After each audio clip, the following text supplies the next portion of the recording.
po jako akawuwo n'atema omuntu kubanga taliimu mutima gwa ddiini. Wetwogerera ng'abantu mu bitundu by'eggwanga ebyenjawulo kati amatu gabasula bweru olw'abatemu abeeyita ab'ebijambiya okuvaayo n'ebibaluwa ebibalaalika okubalumba nga bwe gubadde bitundu by'e Buddu. Wabula nga bali serious ndoza baagala kutemula.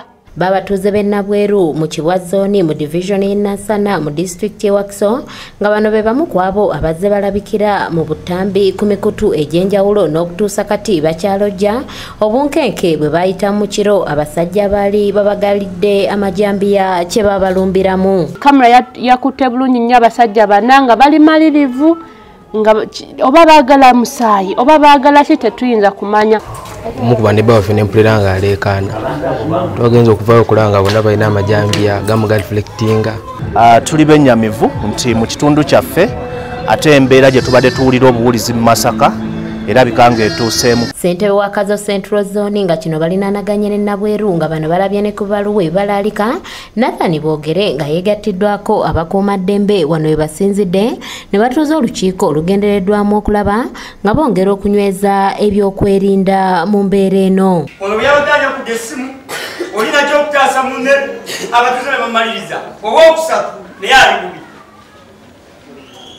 Kyokka bwe twavudde ku ekyo ababbi bwe twabagobanye waffe bakirya mu Kibwa mu zooni ya Mwami Kabuye. Anajja n'ebijambiya ajja kujja be balina kubbira kutereka abakozi b'ebijambiya kubajjira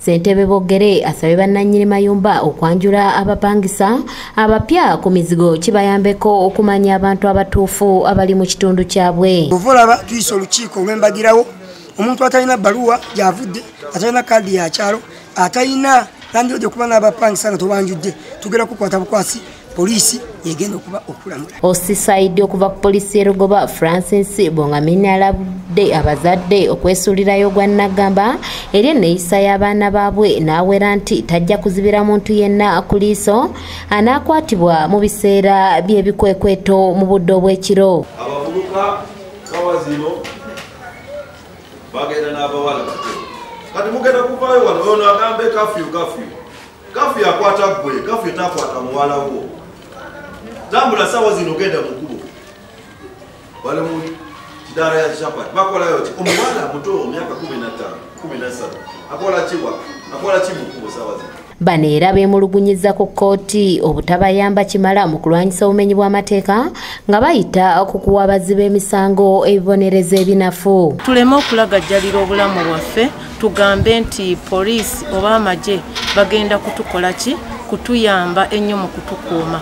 Ekisookera ddala abantu abo batono si bangi fa nnamba esinga tuli bantu buntu ffe kennyini okwekuuma kutandikire ku ffe. Mu kaweefo okubeera obulindaala bano batandise n'okunnyikiza enkola y'ebikwekweto wamu n'okulaba nga buli mutuuze alina ekitabo ekirimu ebimwogerako kiyambeko mu kulondoola embeera yonna eyinza okuyuguumya ebyokwerinda mu kitundu. Kuba abantu abasinga tebanyikirira bintu bino naye bw'omanya nti olina ekitabo nga ekitabo kino kikuyamba okumanya nti oli mutuuze omanyikiddwa ku kyalo ekitegeeza nti ne security ne bwebanga enoonyereza ekusaba ekitabo kiriwa omanyikiddwa era okijjayo bw'oti n'ogamba nze banaye manyikiddwa ekitabo kino. Babatuuze basanyukidde enteekateeka eno kyokka ne bannyamira olw'ebikolwa ebyesittaza okugeza ng'ettemu erigenda maaso mu ggwanga nga kino bakitadde ku bantu okuva ku Katonda